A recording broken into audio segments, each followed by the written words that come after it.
Hello, my name is Kevin Shane, and I am pitching the design of a game called The Perfect Crime. In The Perfect Crime, the player must successfully commit crimes to earn money. Depending on which level the player is on, this is done in different ways. For a burglary, for example, the player must find a way to enter the structure, picking lock, breaking windows, breaking doors, etc., and then attempt to sneak quietly around the interior searching for valuables. The player will then pocket whatever he can carry and attempt to exit and leave. Depending on how careful the player is, will determine if forensic scientists and investigators can piece together that the player committed the crime. It is said that it is impossible to commit the perfect crime, and no matter how meticulous a criminal is, something is always left behind for investigators to discover. This theory is put to the test as players will have the opportunity to try their best to commit what authorities have dubbed impossible, or the perfect crime. The player is attempting to get away with committing a series of increasingly severe crimes. For a burglary, the player must gain access to the target structure and penetrate the premises looking for valuables. The player must keep in mind that anything that is moved or touched might possibly leave behind forensic evidence for the police to discover. More serious crimes require more planning and are more difficult to get away with.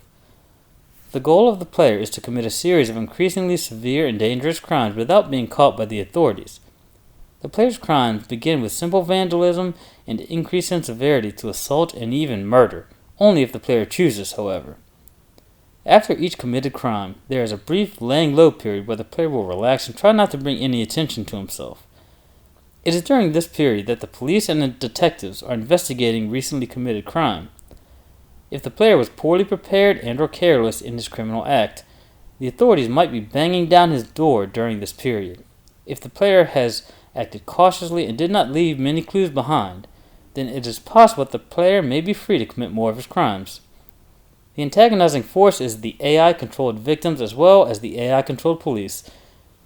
On occasion, the player may be on a clock when burglarizing a structure that has a high-end alarm system, in which case the clock would also play the role of an antagonizing force. Many important decisions are available to the player, and many of these decisions will be trade-offs that may determine how successful a player is on a specific crime. An example of player decisions would be deciding which items and or equipment to bring with him or her on a crime or heist. Let's say that the player only has one more spot available in his inventory, but is debating on whether to bring the gloves or the lockpick set. Having gloves will prevent any fingerprints from being left behind that would lead investigators back to the player, but without lockpicks, the player may have to break a window or kick a door to gain entry, which comes with the risk of waking the owner of the property. Other choices include whether or not to leave behind any witnesses to a crime that have caught the player red-handed.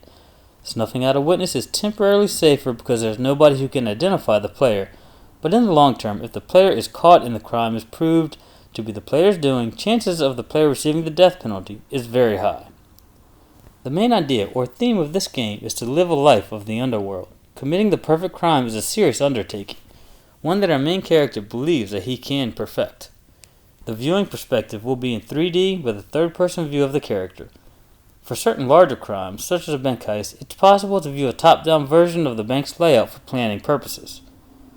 I was inspired for this game design first by the television show Forensic Files and then later by the game L.A. Noire.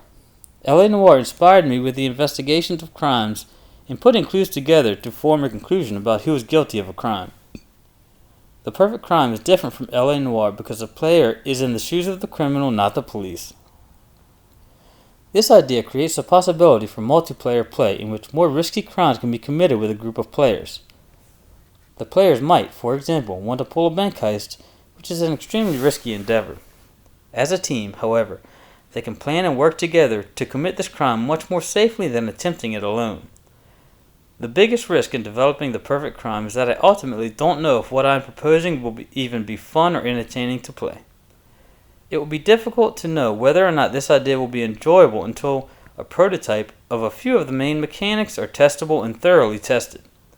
The other obvious risk is that, since I am an amateur game designer, do I possess the skills necessary to design, implement, and code the necessary AI required for the antagonizing force in the perfect crime. That concludes my pitch for the perfect crime. Thank you so much for listening.